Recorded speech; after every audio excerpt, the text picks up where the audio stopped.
اللہ تعالیٰ عنہ کے دونوں شہزادے حسنین کریمین بیمار ہو گئے تو سیدہ نے منت مانگی کہ بچوں کو شفا ہوگی تو 3 روزے رکھوں گی.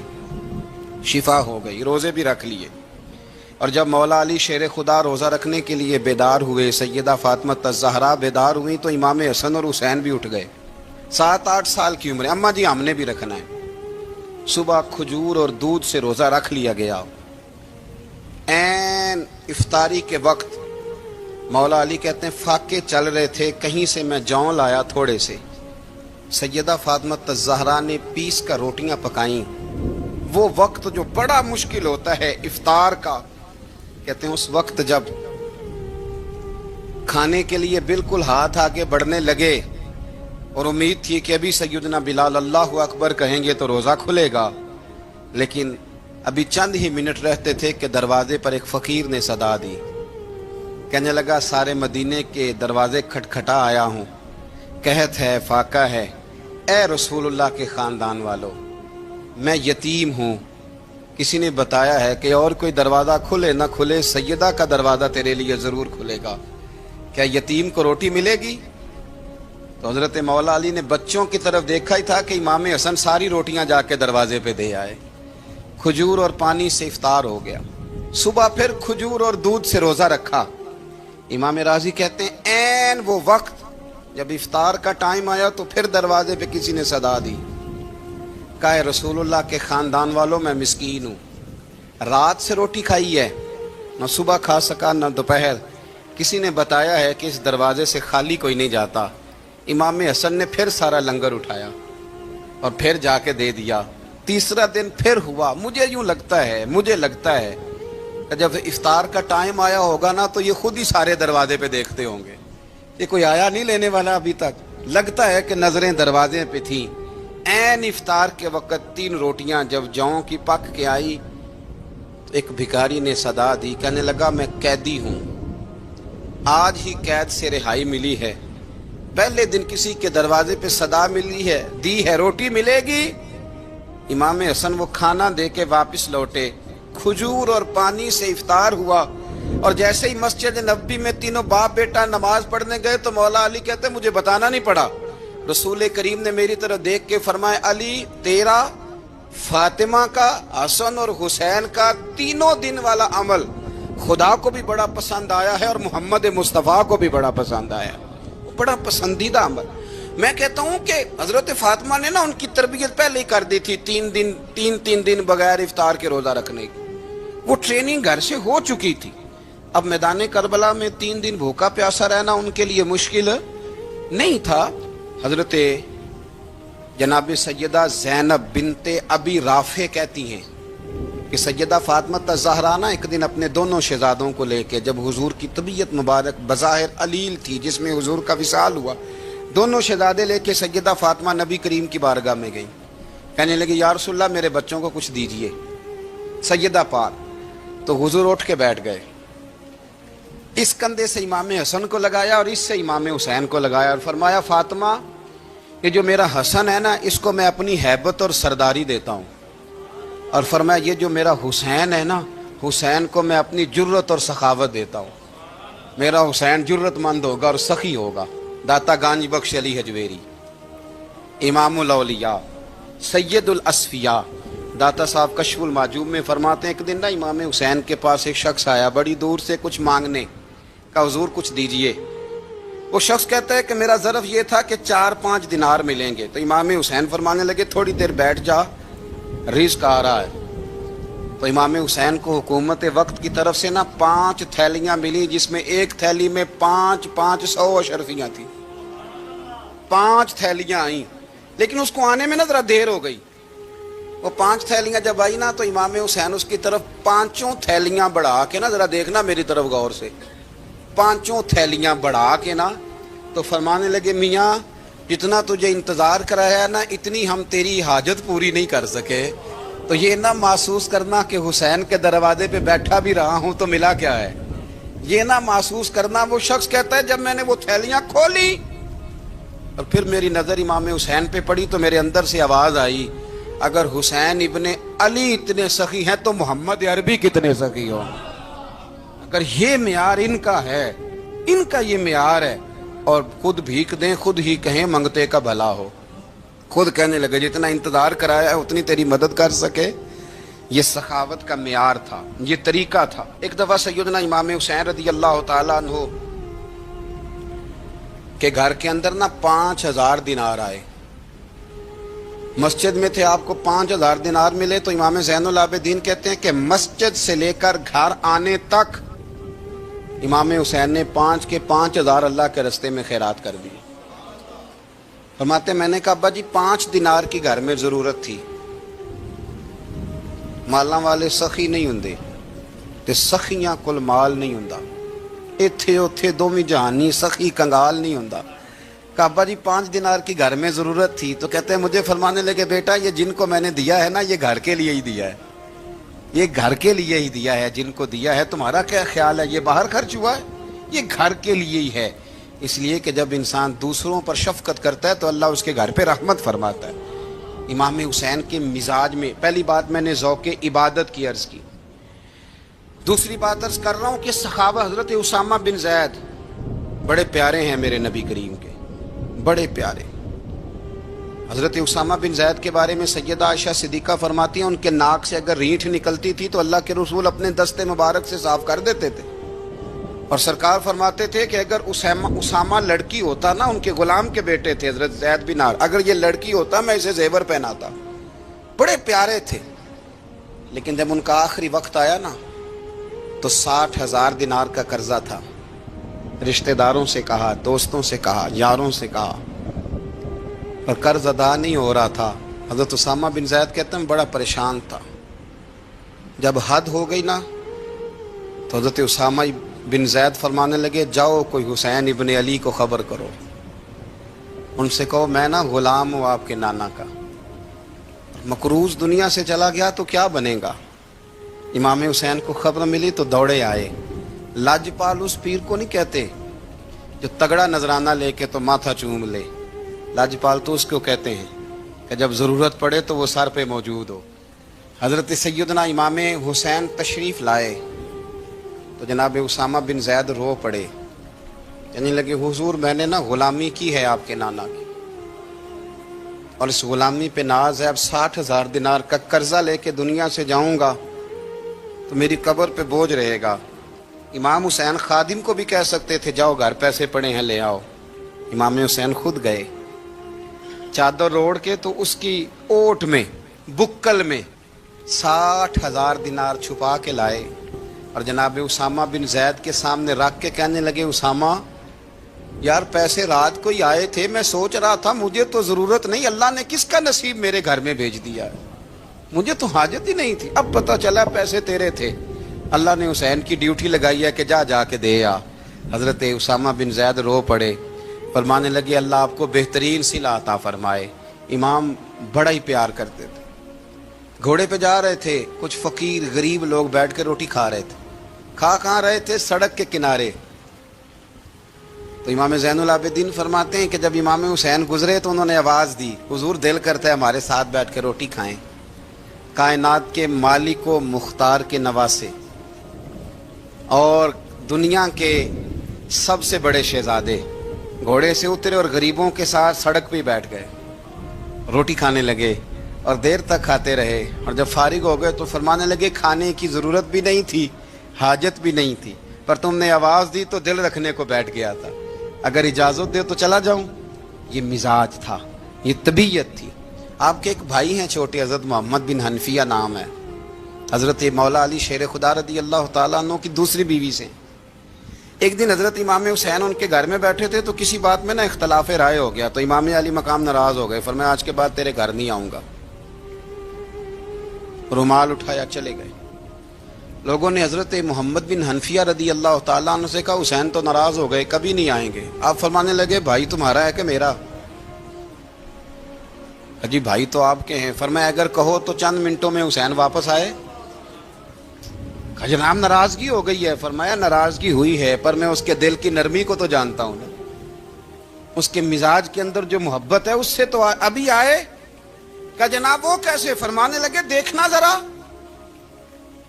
تو امام حسین نے خط لکھا، حضرت محمد بن حنفیہ نے رکا لکھا، کہنے لگے حسین میرے باپ کا نام بھی علی ہے اور آپ کے باپ کا نام بھی علی ہے، پر ایک فضیلت ایسی ہے جس میں میں آپ کا مقابلہ نہیں کر سکتا، وہ یہ ہے کہ آپ سیدہ فاطمہ الزہرا کے لال ہیں، آپ محمد مصطفیٰ علیہ السلام کے نواسے ہیں۔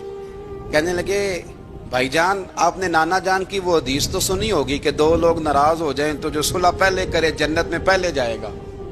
فرمانے لگے دل میرا کر رہا تھا کہ پہلے صلح کر لوں، لیکن پھر بڑے بھائی کو پشت کروں گا جنت میں جاتے ہوئے، یہ بھی تو بے ادبی ہے نا۔ اب خط میں نے لکھ دیا ہے، آپ کا جو ارادہ ہو۔ امام حسین نے خط پڑھا تو آنکھوں میں آنسو آ گئے، پھر سے رومال اٹھایا۔ بچے پوچھنے لگے کہاں جا رہے ہیں؟ کہا بھائی کے گھر جا رہا ہوں۔ کہا آپ تو ناراض تھے؟ فرمایا تھا ناراض، پر ہے تو میرا بھائی نا، ہو گئی بات ختم۔ بڑی دل میں نرمی، طبیعت میں سوز، لہجے میں گداز۔ حضرت امیر معاویہ رضی اللہ تعالیٰ عنہ نے ایک شخص کو بھیجا مدینہ منورہ شام سے، تو اس نے کہا میں نے امام حسین سے ملنا ہے، تعارف کیا ہے؟ جناب امیر معاویہ فرمانے لگے مسجد نبوی میں جانا جس کے گرد لوگ سب سے زیادہ ادب سے بیٹھے ہوں اور جس کی باتیں سب سے زیادہ میٹھی ہوں اور جس کی نظریں سب سے زیادہ جھکی ہوں اور جس کے چہرے پر تمہیں سب سے زیادہ وقار نظر آئے، وہی علی کے بیٹے حسین ہوں گے۔ جو سب سے زیادہ تمہیں وہاں ماحول کے اندر جو شخص نظر آئے، پوچھنے کی ضرورت نہیں پڑے گی۔ وہ شخص کہتا میں مدینے آیا تو میں نے واقعی ایک شخص کو دیکھا، شہد کے گرد مکھیوں کا اتنا ہجوم نہیں ہوتا جتنا امام حسین کے گرد رسول اللہ کے غلاموں کا ہجوم تھا، لیکن نظریں جھکی ہوئی، باتیں میٹھی، لہجہ گداز گداز، لفظوں میں رانائی، اور لوگ کئی باتیں پوچھتے تو علی کے صاحبزادے ایک آدھ جملہ بولتے تو لگتا یہ کہ وہ جملہ سیدھا دل میں اترتا چلا جاتا ہے۔ امام علی مقام کے کردار میں نا کچھ باتیں بڑی زیادہ تھیں، بہت زیادہ تھیں، بڑا حسن تھا۔ ایک بات تو یہ تھی امام حسین رضی اللہ تعالیٰ عنہ کا علم و فضل بڑا کمال کا تھا۔ ایک دفعہ صحابہ میں مسئلہ بن گیا کہ بچہ پیدا ہوتا ہے تو اس کا وظیفہ کیسے لگانا ہے۔ امام حسین کا علم و فضل بتا رہا ہوں، علم و فضل۔ تو بات بڑی پیچیدہ ہو گئی۔ حضرت عبداللہ ابن زبیر کے پاس لوگ آئے، کہنے لگے کہ آپ بڑے صاحب علم و فضل ہیں، آپ نے حضور علیہ الصلوۃ والسلام کے ساتھ وقت گزارا ہے، تو مسئلے کو حل کریں کہ بچہ پیدا ہونے کے بعد حکومت اگر وظیفہ لگائے گی تو کب لگائے گی؟ جب بحث طول پکڑ گئی، مسئلہ حل نہیں ہوتا تھا، تو حضرت عبداللہ ابن زبیر کہنے لگے ہم سے نہیں حل ہوگا، ایک بندہ ہے جس کے سینے میں رسول اللہ صلی اللہ تعالی علیہ وسلم کے نور نبوت کا فیضان ہے، وہ یہ مسئلہ حل کریں گے۔ تو کہا وہ کون سے؟ آپ فرمانے لگے جب ہم سے مسائل حل نہیں ہوتے تو ہم ان کے علم سے فائدہ اٹھاتے ہیں۔ کہا کون ہے؟ کہا جناب امام حسین۔ تو لوگ حضرت امام حسین کے پاس گئے کہ حضرت یہ ایک مسئلہ الجھ گیا ہے کہ بچہ پیدا ہو تو وظیفہ کب لگانا ہے؟ فرمایا الجھنے والی بات ہی کوئی نہیں، پیدا ہونے کے بعد جب وہ پہلی دفعہ آواز نکالے تو اس کا وظیفہ لگا دو۔ اس کا مطلب یہ ہے کہ وہ دنیا میں آ گیا ہے، اس نے اپنے آنے کا اظہار کر دیا ہے، اعلان کر دیا ہے، اب اس کا وظیفہ لگا دو۔ تو اس پر پھر صحابہ کا اتفاق ہو گیا۔ امام حسین کے علم سے، فضل سے لوگ فیض اٹھاتے تھے۔ حضرت سیدنا امام حسین کی شہادت کے بعد حضرت عبداللہ ابن زبیر رضی اللہ تعالیٰ عنہ نے قاتلان حسین سے خطاب کیا اور فرمانے لگے اللہ کی قسم تم نے اس شخص کو شہید کیا ہے جو راتوں کو لمبے لمبے قیام کرتا تھا، اور تم نے اس شخص کو شہید کیا ہے جس سے میں دن میں جب بھی ملتا تھا تو وہ روزے سے ہوتا تھا۔ تم نے اس شخص کو شہید کیا جو قائم اللیل تھا، صائم الدہر تھا، اس شخص کو تم نے شہید کیا۔ آپ کو پتہ ہے کہ میدان کربلا میں جب 9 محرم کو ابن سعد نے امام حسین سے کہا کہ جنگ کرو، اگر یزید کی بیعت نہیں کرنی، تو امام حسین نے فرمایا ایک رات کی مہلت دے دو، ایک رات کی مہلت دے دو۔ حضرت امام زین العابدین کہتے ہیں میں نے اپنے والد گرامی سے عرض کی کہ ابا جی آپ جہاد سے دور جانے والے تو ہیں نہیں، آپ تو جہاد سے پیار کرنے والے، اور یہ بھی پتہ ہے مجھے کہ یہ جنگ اب ہو کے رہے گی، تو ایک رات کی مہلت لینے کا معنی کیا ہے؟ بھئی کل بھی لڑنا ہے اور رات بھی لڑنا ہے، تو ابا جی ایک رات کی مہلت۔ تو سیدنا امام حسین رضی اللہ تعالیٰ عنہ فرمانے لگے بیٹا رات کی مہلت اس لیے لی ہے کہ میں آج رات کھل کے اپنے رب کی عبادت کر لوں، میں استغفار کر لوں، میں لمبے سجدے کروں، اور کہا زین العابدین تو جانتا ہے نا کہ مجھے نماز سے، تلاوت سے، دعا سے اور استغفار سے بڑا پیار ہے۔ رسول کریم علیہ السلام نے فرمایا، جامع ترمذی میں موجود ہے، فرمایا میں جا رہا ہوں پر تمہیں دو بڑی بھاری بڑی وزنی چیزیں دے کے جا رہا ہوں۔ صحیح ستہ کی روایت، دو وزنی چیزیں تمہارے بیچ چھوڑ کے جا رہا ہوں، اگر ان کو تھام کے رہو گے تو کبھی گمراہی تمہارے پاس نہیں آئے گی۔ یا رسول اللہ وہ کون کون سی؟ فرمایا ایک اللہ کی کتاب دے کے جا رہا ہوں اور دوسرا اپنا خاندان دے کے جا رہا ہوں۔ اگر اہل بیت نبوت کو تھامے رہو گے، ہمارے بزرگوں نے لکھا ہے کہ یہ جو حضور نے کتاب اللہ اور پھر اپنی اہل بیت کا تذکرہ فرمایا تو اس کا مطلب یہ ہے کہ تھیوری دیکھنی ہوئی تو قرآن دیکھنا، اور پریکٹیکل دیکھنا ہوا تو علی اور فاطمہ کو دیکھنا، حسن اور حسین کو دیکھنا، ان کو دیکھنا۔ نبی کریم علیہ الصلوۃ والسلام کے اہل بیت منارہ نور ہیں، ان کی محبت، ان کا پیار کیوں بھلا؟ اس لیے کہ یہ وہ خوبصورت لوگ ہیں جن کو خود میرے نبی پاک نے تراشا ہے۔ ان کی سیرت میں جتنے رنگ ہیں وہ رسول کریم نے خود بھرے ہیں۔ ان کی ایک ایک بات کا خیال نبی پاک نے رکھا ہے۔ حضور نے از خود انہیں اپنی صحبت عطا کی ہے۔ زیادہ دور نہیں تھا سیدہ فاطمہ کا گھر، مسجد نبوی کے ساتھ تھا۔ اللہ کے رسول دن میں 2 دفعہ جایا کرتے تھے، پھر بھی کبھی کبھی فرماتے فاطمہ میرا دل کرتا ہے آج میں رات تیرے گھر میں قیام کروں۔ تو سیدہ فاطمہ الزہرا فرماتی ہیں کہ آمنہ کے لال اس طرح بھی میرے گھر میں قیام کرتے تھے کہ حضور چارپائی پہ لیٹتے تھے تو ایک کندھے پہ امام حسن کا سر ہوتا تھا اور دوسرے پہ امام حسین کا سر اقدس ہوتا تھا، اور فرماتی ہیں رات کو کبھی حسنین کریمین دودھ مانگتے تو میں اٹھتی دودھ دینے کے لیے، تو حضور فرماتے لیٹ جاؤ آج میرے ساتھ سوئے ہیں تو دودھ بھی میں ہی پلاؤں گا۔ تو محبوب اٹھتے ان کے لیے دودھ لاتے برتن سے نکال کے۔ حضور نے انہیں وقت دیا اور پھر ان کی چھوٹی چھوٹی چیزوں کا خیال رکھا۔ صحیح بخاری میں موجود ہے، تربیت پر توجہ دی۔ امام حسین تشریف لائے، ابھی عمر مبارک 7 سال کے قریب تھی۔ مسجد نبوی میں صدقے کی کھجوروں کا ڈھیر لگا ہوا تھا۔ چھوٹا بچہ جو ہوتا ہے نابالغ، اس پر شریعت کے احکامات نہیں آتے۔ صدقے کی کھجوروں کا ڈھیر تھا مسجد نبوی میں۔ یہ تربیت ہے، یہ ٹریننگ ہے جو اللہ کے محبوب نے خود انہیں عطا فرمائی۔ صدقے کی کھجوروں کا ڈھیر تھا۔ امام حسین حضور کے ساتھ آئے تو امام علی مقام نے ایک کھجور اٹھا کے منہ میں رکھ لی۔ شارحین نے لکھا ہے لگتا یہ ہے کہ کئی دنوں کی بھوک تھی، کیونکہ یہ فاقہ اہل بیت کا بڑا محبوب ہے۔ مجبور نہیں تھے، وہ تو خزانوں کے مالک تھے، پر غریبوں سے محبت کی وجہ سے فاقے کیا کرتے تھے۔ یہ ان کی پسند ہے فاقہ کرنا۔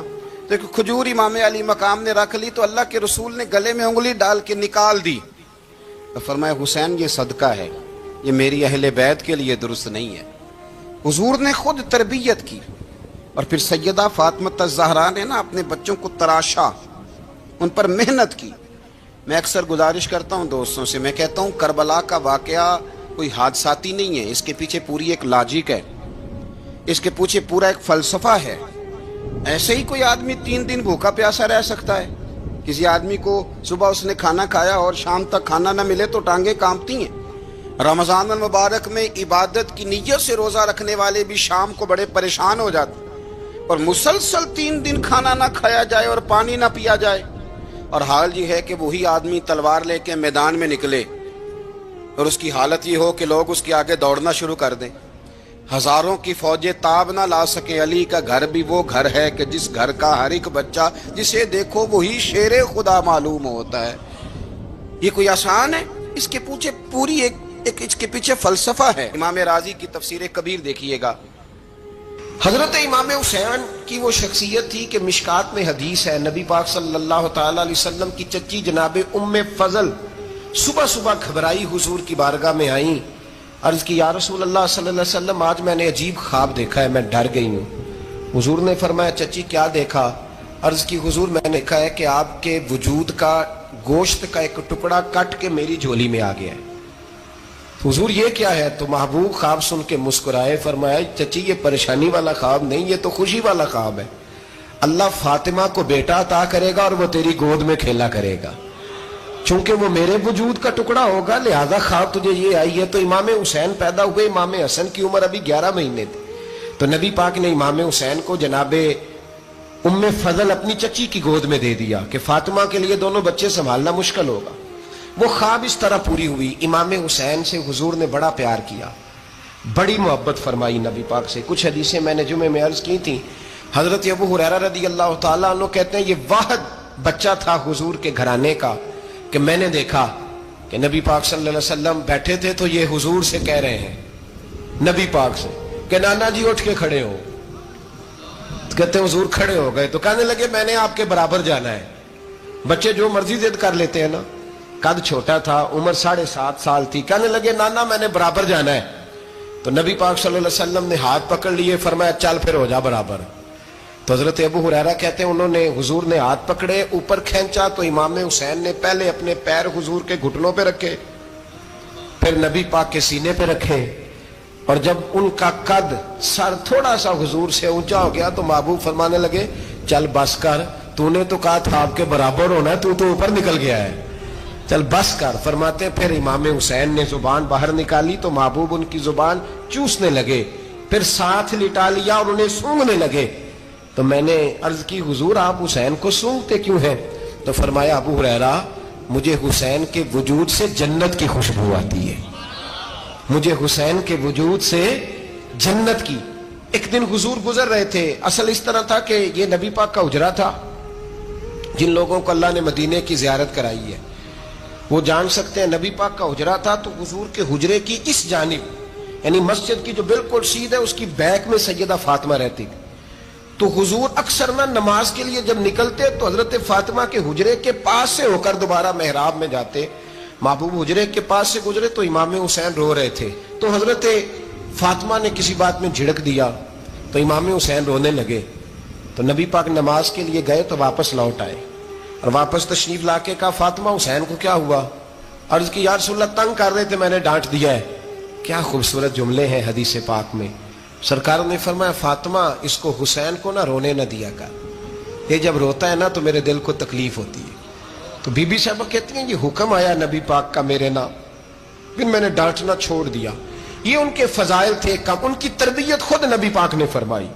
پہلی بات تو یہ ہے کہ نبی پاک نے دعا مانگی تھی، یا اللہ میرے گھر والوں کو زیادہ روزی نہ دینا، انہیں ایک وقت روٹی دینا، ایک وقت کی بھوک دینا۔ یہ جو 10 دن کربلا میں انہیں ٹینشن نہیں نہ ہوئی، انہیں عادت تھی فاقہ کرنے کی، انہیں 3 دن وصلی روزے رکھنے کی عادت تھی، پہلی بات۔ دوسرا یہ کہ جہاد کی تربیت حضور خود کراتے تھے۔ حضرت فاطمہ الزہرا کہتی ہے میں پردے کے پیچھے دیکھ رہی تھی، نبی پاک نے امام حسن اور حسین سے فرمایا چلو میرے سامنے کشتی لڑو۔ تو دونوں حضرات آپس میں جب کشتی لڑنے لگے تو نبی پاک نا امام حسن کو کہتے ہیں حسن حسین کو ٹانگوں سے پکڑو، حسن حسین کو پیچھے سے پکڑو۔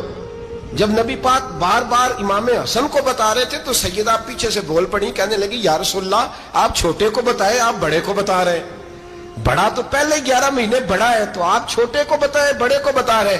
تو فرمایا فاطمہ تو چپ کرنا، جو میں دیکھ رہا ہوں تو نہیں نہ دیکھ رہی، ایک کو میں بتا رہا ہوں دوسرے کو جبریل امین بتا رہے ہیں۔ لیکن اس کے ساتھ ساتھ امام حسین رضی اللہ تعالیٰ عنہ کا جذبہ جہاد، امام حسین کی استقامت۔ آج لوگ ادھر ہوتے ہیں جس طرف ہوا کا رخ ہوتا ہے۔ آج لوگوں کی سوچوں کا زاویہ یہ ہے کہ جدھر رش زیادہ ہوگا ہم بھی ادھر جائیں گے۔ ہم یہ نہیں دیکھتے حق کس طرف ہے، ہم یہ دیکھتے ہیں رش کس طرف ہے۔ امام حسین رضی اللہ تعالیٰ عنہ نے رش نہیں دیکھا، حق دیکھا۔ امام حسین رضی اللہ تعالیٰ عنہ استقامت کے وہ پہاڑ ہیں، معمولی آدمی نہیں تھے۔ فرزق شاعر کہتا ہے کہ میں نے امام حسین سے کہا تھا، میں نے کہا لوگوں کی تلواریں یزید کے ساتھ ہیں پر دل آپ کے ساتھ ہیں، دل آپ کے ساتھ ہیں۔ امام حسین رضی اللہ تعالیٰ عنہ نے زمانے کے حالات نہیں دیکھے، حق اور سچ دیکھا۔ جتنی چیزیں انسان کو کمزور کر سکتی ہیں وہ ساری امام حسین پہ طاری کی گئیں، جتنی چیزیں۔ وطن چھوڑنا کتنا کو مشکل ہوتا ہے، شالا پردیسی کوئی بھی نہ تھی وے کخ جنا تو پارے۔ حضرت سلطان باؤ فرماتے ہیں بچو پردیسی ہونا کوئی آسان ہے؟ جس آدمی کا کسی چھوٹے سے گاؤں میں بھی مکان ہو چھوڑنا پڑ جائے تو روٹا ہے، تو مجھے بتاؤ جس نے اپنا سارا بچپن مدینے میں گزارا ہو۔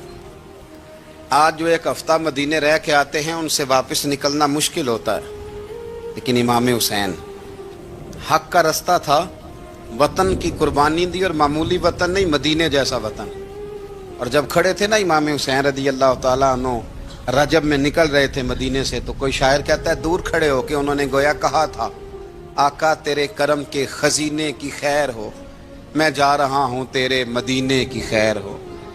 امام حسین نے وطن چھوڑا، کوئی لغزش نہیں پیروں میں، کوئی نہیں، شہزادوں والی زندگی تھی، مسجد نبوی کے امام تھے،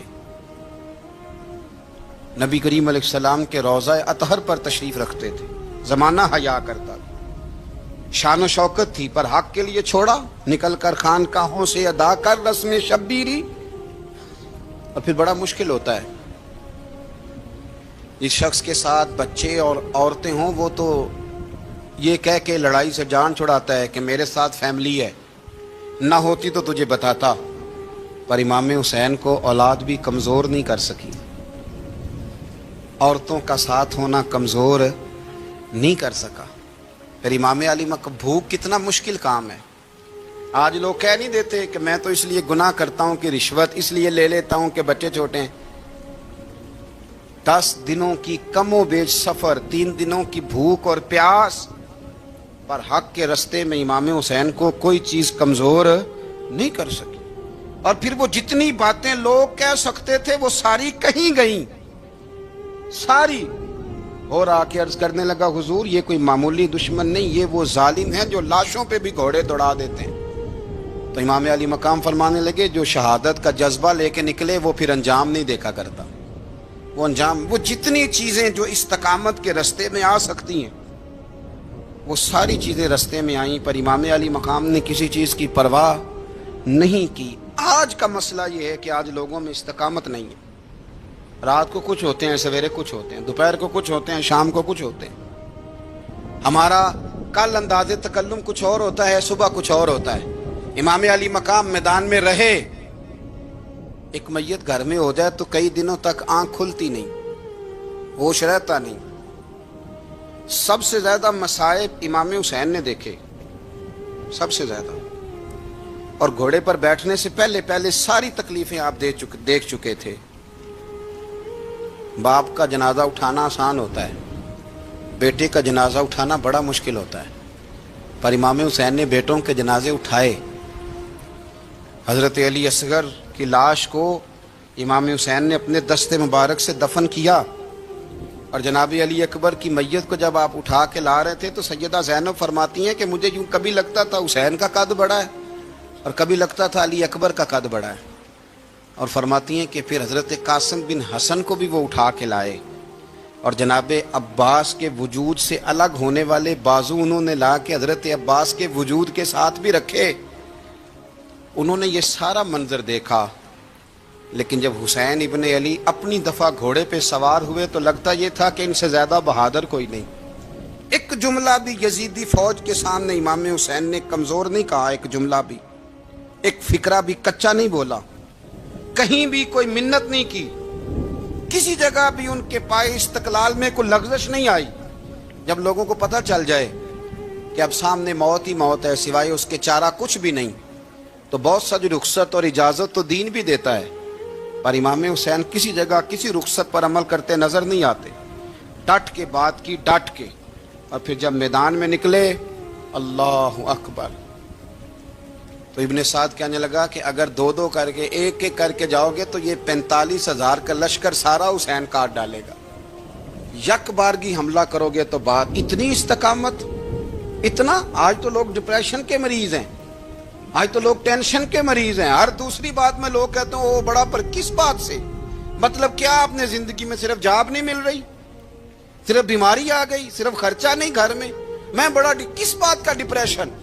امام حسین کی زندگی بتلاتی ہے کہ وہ لوگ بھی کوئی دنیا میں کمال حاصل کر سکتے ہیں جو چھوٹی چھوٹی بات پہ روتے ہیں۔ مال بھی ہے، جوانی بھی ہے، گھر بھی ہے، مکان بھی ہے، بچے بھی ہیں، عزت بھی ہے، صرف پیسے نہیں۔ اور انسان ہے کہ آنکھیں نہیں کھل رہی، وہ سمجھتا ہے میں کسی کام کا ہی، فقط پیسے نہیں بس۔ او خدا کے بندو، امام علی مقام نے فرمایا سارا کچھ لٹا کے بھی جو میدان میں کھڑا رہے اسے حسین ابن علی کہا جاتا ہے، اسے حسین ابن علی کہا جاتا ہے۔ حسین ابن علی کی شان رفت کوئی کیا جانے، حسن جانے، علی جانے، نبی جانے، خدا جانے، کون جانے امام علی مقام کا معیار۔ تو امام حسین رضی اللہ تعالیٰ عنہ کی زندگی ہمیں بتاتی ہے کہ ذوق والی عبادت کرو. امام حسین کی زندگی ہمیں بتاتی ہے کہ جب تم سخاوت کرو تو پھر اپنی حیثیت سے بڑھ کر کرو. اور امام حسین کی زندگی ہمیں بتاتی ہے کہ دل میں کسی کے لیے کوئی بات نہ رکھو, صلح کرنے میں پہل کرو, محبتیں کرنے میں آگے بڑھو. اور امام حسین کی زندگی ہمیں بتلاتی ہے کہ جب دنیا میں تم نے کچھ کرنا ہے تو پھر ڈٹنا بھی سیکھو, پھر کھڑے ہونا بھی سیکھو. یہ نہ دیکھو کہ حالات, امام حسین نے ایک دن بھی حکومت نہیں کی, یزید نے 4.5 سال کی, لیکن قیامت تک دلوں پہ حکومت امام حسین کی رہے گی, امام حسین کی رہے گی, اس لیے کہ ان میں استقامت تھی. امام حسین کے ساتھ اس وقت 72 لوگ تھے, لیکن آج کائنات کا ذرہ ذرہ امام حسین کے ساتھ ہے. اس کا مطلب ہے وقت لگتا ہے, نظریہ غالب آ ہی جایا کرتا ہے, تو استقامت والی زندگی گزاریں. حضرت عمر جب نعرہ لگاتے نا تو کیسر و کسرا کانپتے. سفیر آتے روم کے ملنے کے لیے تو کہتے جاؤ عمر نفل پڑھ رہے ہیں, ٹائم کوئی نہیں. ایک دن اندر میٹنگ ہو رہی تھی, حضرت عمر میٹنگ میں بیٹھے تھے, آپ کے بیٹے ملنے آئے عبداللہ ابن عمر. ابا جی اندر آ جاؤ. فرمایا دروازے پہ کھڑا ہو, میں ضروری بات کر رہا ہوں, اندر نہ آنا. جناب عبداللہ ابن عمر کہتے ہیں میں دروازے پہ کھڑا ہو گیا. تھوڑی دیر گزری تو امام حسین بھی آ گئے. ایک حدیث میں, ایک روایت میں امام حسن کا لفظ بھی ہے. امام حسین آئے, آ کے عبداللہ ابن عمر سے کہنے لگے عمر فاروق اندر ہیں؟ تو کہا وہ اندر تو ہے. تو کہا آپ کیوں دروازے پہ کھڑے ہیں؟ کہنے لگے ابا جی نے کہا ہے یہاں انتظار کرو, میں کوئی ضروری بات کر رہا ہوں, لیکن شہزادے میرے لیے کہا ہے, میرے لیے آپ جانا چاہیں تو چلے جائیں. امام حسین کہنے لگے امیر المومنین کوئی بات کر رہے ہوں گے, میں ظہر کے وقت مسجد میں مل لوں گا, ظہر کا ٹائم آئے گا نا تو میں مسجد میں مل لوں گا. یہ کہہ کے چلے گئے. حضرت عمر باہر آئے تو حضرت عبداللہ ابن عمر سے کہا کہ کوئی آیا تو نہیں؟ عرض کی حضور حسین ابن علی آئے. حسین ابن علی. تو کہا اندر کیوں نہیں بھیجا؟ کہا میں نے کہا تھا بے شک چلے جائیں, لیکن وہ کہہ رہے تھے کہ میں ظہر کے وقت مسجد میں مل لوں گا. تو سیدنا عمر فاروق فرمانے لگے عبداللہ تجھے تیری ماں روئے, حسین کو کیوں واپس بھیجا؟ پھر عمر, دنیا داروں کے سامنے ڈٹنا, کھڑا ہونا عمر پہ ختم ہے, لیکن جو اندر کی بات ہے نا, روح کی, جو عقیدت کی بات ہے, جو وفا کا رشتہ ہے, اس کو کون سمجھ